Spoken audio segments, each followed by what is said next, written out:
Hello friends, मैं शुभम चौहान आप सभी का स्वागत करता हूं आज की इस बेहतरीन क्लास में general knowledge with current affairs. आज हमारी क्लास नंबर 2 है। कौन सी क्लास है?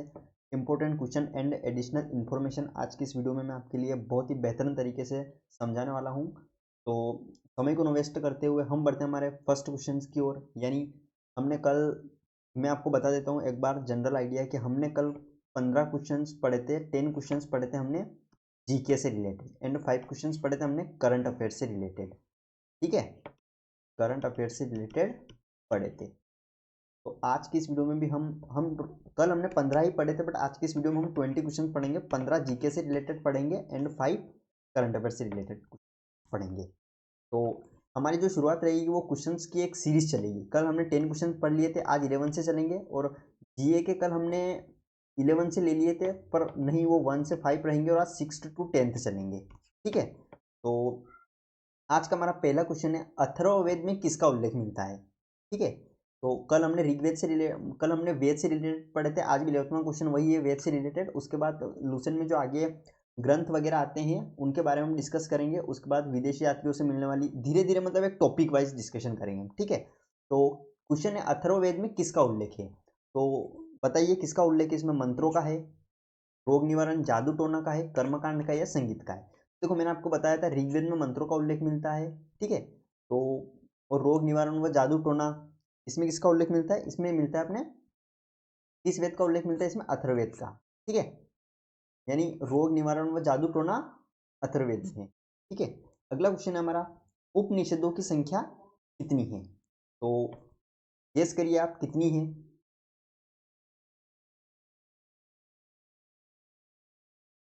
देखो, उपनिषद जो है ना, उनकी संख्या है टोटल 108। यानी हमारे ग्रंथों में देखा जाए तो बहुत सारे ग्रंथ है, उसमें से उपनिषद भी है, तो उनकी जो संख्या है वो टोटल 108 है। ठीक है, और इसमें जो है, इन उपनिषद में 13 को मूलभूत की श्रेणी में रखा गया है। जो 13 उपनिषद है वो मूलभूत माने गए हैं। ठीक है, इसमें इन 108 में से। ठीक है, ये आपके लिए एक एडिशनल इन्फॉर्मेशन है। तो चलते हैं अगले क्वेश्चन की ओर। अगला क्वेश्चन हमारा, व्याकरण की सर्वप्रथम रचित पुस्तक है, कौन सी है? महाभ्यास्य, अष्टाध्यायी, यजुर्वेद या ऋग्वेद? तो कौन सी ये सारी पुस्तक है व्याकरण से? क्या होगा इसका करेक्ट आंसर? इसका होगा अष्टाध्यायी। यानी अष्टाध्यायी व्याकरण की एक सर्वप्रथम रचित पुस्तक है। और ये किसके द्वारा रचित की गई है? ये रचित की गई है पाणिनि। ये भी एक महान बुद्ध कवि हुए हैं, इनके द्वारा पुस्तक रचित है। ठीक है, अगला है, अष्टाध्यायी के रचिता कौन है? ले देखो, अगला क्वेश्चन भी हमारा यही है। तो अष्टाध्यायी के रचिता अभी जस्ट मैंने आपको बताया कौन है, पाणिनि है। इन्होंने इस पुस्तक की रचना की और ये संस्कृत भाषा की व्याकरण की प्रथम पुस्तक है। कौन? अष्टाध्यायी।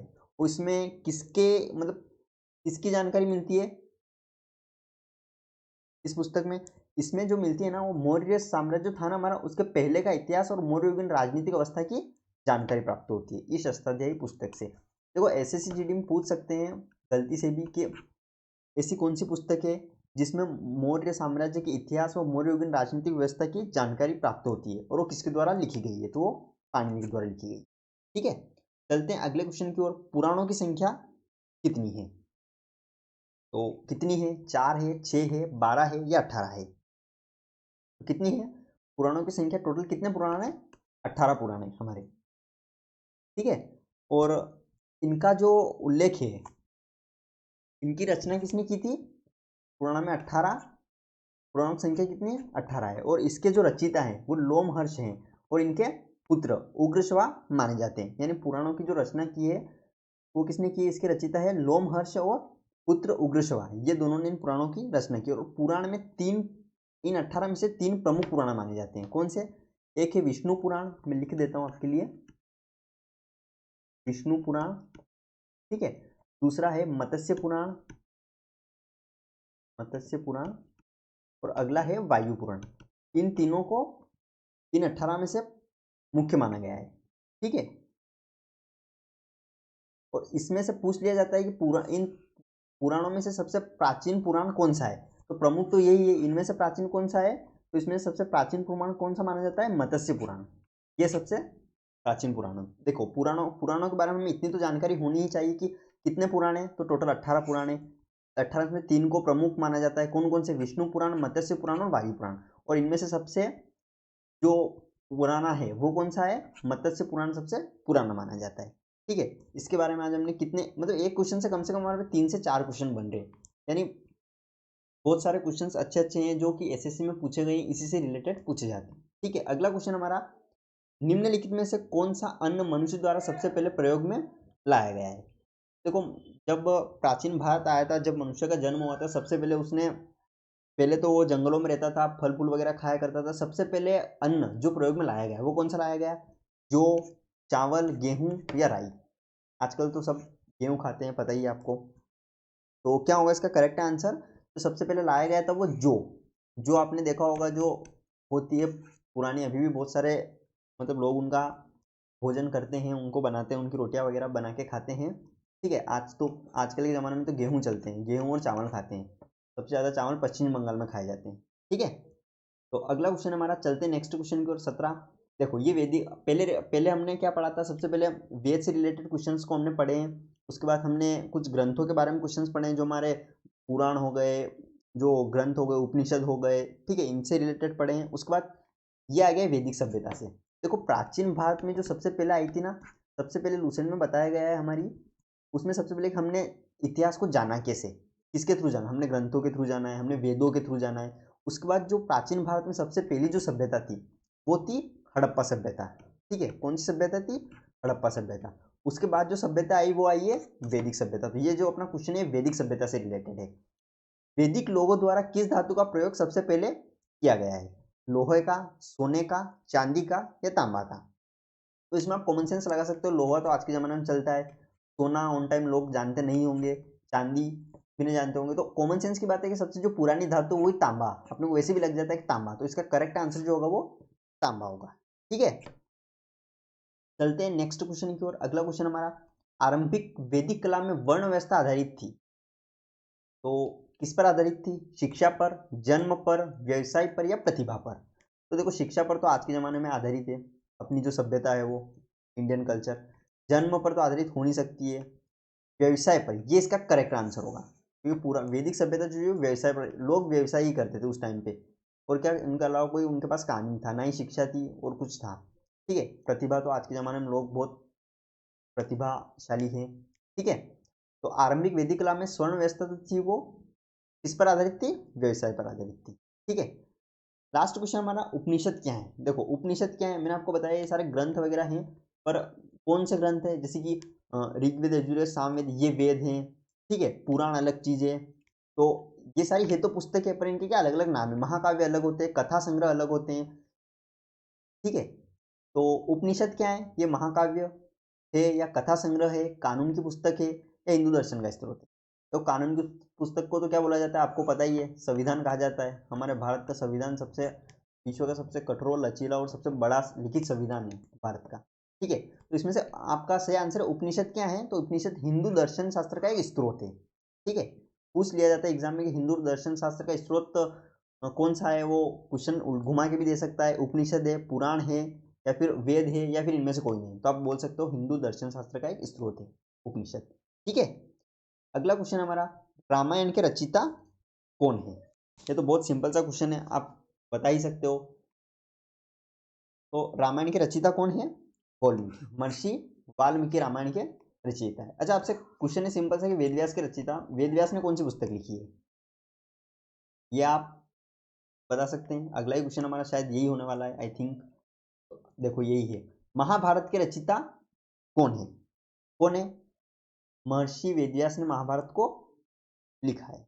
ठीक है, किसने लिखा है, महाभारत के रचयिता कौन है, महर्षि वेदव्यास। अगला क्वेश्चन है हमारा 22, अर्थशास्त्र के रचयिता कौन है, बताइए, वेदव्यास, वाल्मीकि, कालिदास या कौटिल्य।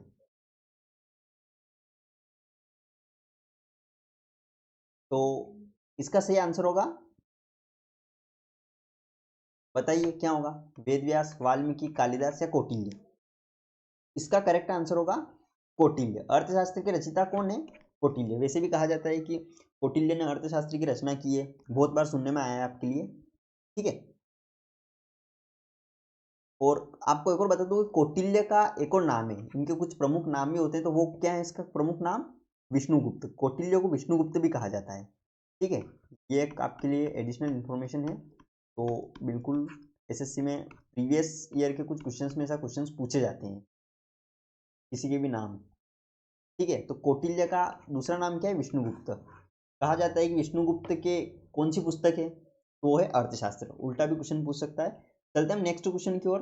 23वां, ऋग्वेद में अधन्य शब्द का प्रयोग किस पशु के लिए किया गया है? घोड़े के लिए, हाथी के लिए, बैल के लिए, गाय के लिए। ठीक है, तो ये वैसे भी ऋग्वेद में बहुत अच्छे तरीके से बताया गया है कि अधन्य शब्द का प्रयोग ऋग्वेद में गाय के लिए किया गया है। ठीक है, इसका करेक्ट आंसर है गाय के लिए। ठीक है, अगला क्वेश्चन हमारा 24 नंबर का, निम्न में से कौन सा लेखक ईरान का राज्यवेद था? देखो हमने सबसे पहले वेदों के पढ़ा, उसके बाद ग्रंथ जाने, उसके बाद विदेशी यात्रियों से मिलने वाली जो प्रमुख जानकारी होती है, अब उस टाइप्स के क्वेश्चन चलेंगे। ठीक है, तो निम्न में से कौन सा लेखक जो ईरान का राज्यवेद था, कौन सा था? गेस करिए, टेसियस, मेगास्थनीज, हेरोडोटस या फिर नन। तो इसका करेक्ट आंसर होगा टेसियस, यानी टेसियस जो था ईरान का राज्यवेद था। और ये भारत के संबंध में जो इसको मतलब बहुत अच्छा लगता था, भारत के संबंध में आश्चर्यजनक कहानियों से परिपूर्ण होने के कारण अविश्वसनीय कहा जाने लगा। ठीक है, इसको मतलब बहुत इंटरेस्ट था किसी। ठीक है, अगला हमारा लास्ट क्वेश्चन है जीके का, उसके बाद हम जीए के क्वेश्चन डिस्कशन करेंगे। निम्न में से किस लेखक को इतिहास का पितामह कहा जाता है? ये तो ऑलरेडी बहुत नॉर्मल सा क्वेश्चन है। इतिहास के पितामह किसे कहा जाता है? हेरोडोटस को। हेरोडोटस को इतिहास का पितामह कहा जाता है। ठीक है, तो आज के हमारे जीके के हमने टोटल कितने क्वेश्चंस पढ़े हैं? 15 क्वेश्चंस पढ़े हैं, और हम 5 जीए के पढ़ेंगे, टोटल हो जाएंगे 20 क्वेश्चन। ठीक है, तो अब हम चलते हैं जीए के क्वेश्चंस की ओर। तो जीए के क्वेश्चंस हमारे चलेंगे आज से। कल हमने देखो ये पढ़ लिए थे हमने क्वेश्चन, ये हाल ही में नार्वे को किस लेखक को साहित्य में, एक बार रिवीजन कर लेते हैं, पुरस्कार के लिए नॉमिनेट किया गया है, तो वो किया गया है जॉन फासे। वही हमारे जॉन फासे थे। कल हमने 5 क्वेश्चन डिस्कशन किए थे। स्वच्छ वायु सर्वेक्षण 2023 में कौन सा शहर टॉप पर रहा है? ये रहा है इंदौर। कल भी हमने सारे क्वेश्चन डिस्कशन कर लिए थे। अब हम चलते हैं 6th क्वेश्चन की ओर। तो हमारा 6th क्वेश्चन है, प्रधानमंत्री नरेंद्र मोदी द्वारा शुरू किए गए वैश्विक जैव ईंधन गठबंधन का प्राथमिक लक्ष्य क्या है? तो इसका फर्स्ट ऑप्शन है उद्योगों से कार्बन उत्सर्जन कम करना, जीवाश्म ईंधन के उपयोग को बढ़ावा देना, जैव ईंधन के उत्पादन के लिए मांग और प्रौद्योगिकी हस्तांतरण को बढ़ावा देना, पारंपरिक ईंधन में वैश्विक व्यापार को बढ़ावा देना। तो क्या होगा इसका करेक्ट आंसर? इसका ऑप्शन नंबर सी करेक्ट होगा, यानी प्रधानमंत्री नरेंद्र मोदी द्वारा शुरू किए गए वैश्विक जैव ईंधन गठबंधन का प्राथमिक लक्ष्य क्या है? पारंपरिक ईंधन में जैव ईंधन के उत्पादन के लिए मांग और प्रौद्योगिक हस्तांतरण को बढ़ावा देना। ठीक है, इसका सी ऑप्शन करेक्ट होगा। इसके बारे में मैं थोड़ी आपको एडिशनल इन्फॉर्मेशन बता जाऊंगा, क्योंकि इंपॉर्टेंट क्वेश्चन है। यानी प्रधानमंत्री श्री नरेंद्र मोदी ने नई दिल्ली में हो रहे G20 शिखर सम्मेलन हुआ था, अभी आपको पता ही है, यानी 9 सितंबर 2023 को Singapore, Bangladesh, Italy, America, Brazil, Argentina, Mauritius और संयुक्त अरब अमीरात के नेताओं के साथ मिलकर वैश्विक जैव ईंधन गठबंधन जीबीए का शुभारंभ किया है। ठीक है, और इस गठबंधन जो है, ये वैश्विक जैव गठबंधन G20 के अध्यक्ष रूप में भारत की एक पहल है। और इस गठबंधन का लक्ष्य क्या है? वही प्रौद्योगिकी के विकास को सुविधाजनक बनाना और टिकाऊ जैव ईंधन के उपयोग को बढ़ावा देना। ठीक है, इसके साथ एक और एडिशनल इन्फॉर्मेशन है कि इस गठबंधन के संस्थापक देश कौन है? तो अपना भारत है, ब्राजील है, अमेरिका है। ब्राजील की राजधानी क्या है? ब्राजीलिया। अमेरिका के आपको कमेंट बॉक्स में बताना है। अगला क्वेश्चन हमारा 7वां जीए का, तीरंदाजी विश्व कप फाइनल 2023 में स्वर्ण पदक मुकाबले में प्रथम मैच जावकर का प्रतिद्वंदी कौन था? बताइए क्या होगा इसका करेक्ट आंसर? इसका होगा मैथियास फुलरटन। ये कहाँ के हैं? डेनमार्क के हैं। ठीक है, तो ये इनका फोटो आप देख सकते हैं, ये मैथियास फुलरटन, ये डेनमार्क के हैं। ठीक है, अब इन सारी देशों की मैं आपको राजधानी बताता हूँ जो है। सबसे पहला ये मिगुएल बेसरा, ये इटली के थे। तो इटली की राजधानी क्या है? रोम। आपको पता होना चाहिए इटली की राजधानी क्या है? रोम। ये राजधानी बहुत ही इंपॉर्टेंट है, क्योंकि एसएससी जीडी में अधिकतर कोई सी देश के आसपास जो अपने लगते हैं, अधिकतर जो जिसमें खेल वगैरह होते हैं उनमें पूछ सकते हैं। डेनमार्क, डेनमार्क की राजधानी है कोपेनहेगन। ये जरूर ध्यान रखना, बहुत इंपॉर्टेंट है आजकल। ठीक है, नीदरलैंड्स की है एम्स्टर्डम। एम्स्टर्डम इसकी राजधानी है। ठीक है, और यूएसए मैंने आपको बता दिया, अमेरिका के आपको कमेंट बॉक्स में लिखना है। आज हमारा 8वां क्वेश्चन है, G20 टेक इंस्पिरिट 2023 का विजेता किसे घोषित किया गया है?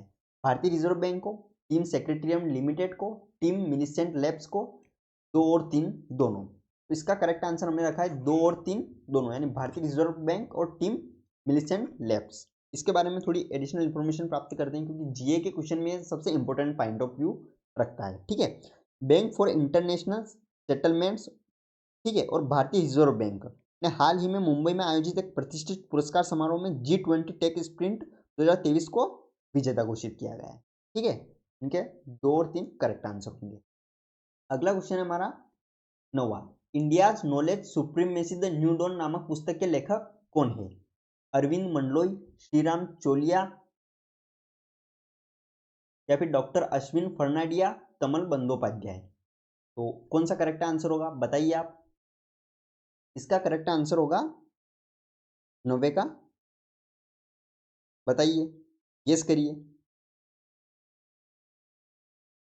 इसका करेक्ट आंसर होगा डॉक्टर अश्विन फर्नाडिया, यानी India knowledge supremacy the new dawn नामक पुस्तक के लेखक कौन? डॉक्टर अश्विन फर्नाडिया। ठीक है, और इस पुस्तक का विमोचन इन्होंने किया है, और ये पुस्तक जो लॉन्च की है ये हमारे केंद्रीय शिक्षा मंत्री जो है धर्मेंद्र प्रधान ने इनकी पुस्तक लॉन्च की है। कौन सी? द न्यू डॉन नामक जो पुस्तक है। ठीक है, चलते हैं लास्ट क्वेश्चन जीए का 10वां है हमारा, जनवरी 2023 में ICC men's test cricket of the year 2022 किसे नामित किया गया है? देखो, आईसीसी का फुल फॉर्म होता है इंडियन क्रिकेट काउंसिल, ठीक है, सॉरी, इंटरनेशनल क्रिकेट काउंसिल इसका फुल फॉर्म होता है। तो क्रिकेटर ऑफ द ईयर 2022 किसे नामित किया गया है? तो इसका करेक्ट आंसर होगा बेन स्टोक्स। ठीक है, तो इसके बारे में आपको थोड़ी एडिशनल इन्फॉर्मेशन बताऊंगा। इंग्लैंड के जो कप्तान है बेन स्टोक्स, कहाँ के? इंग्लैंड के।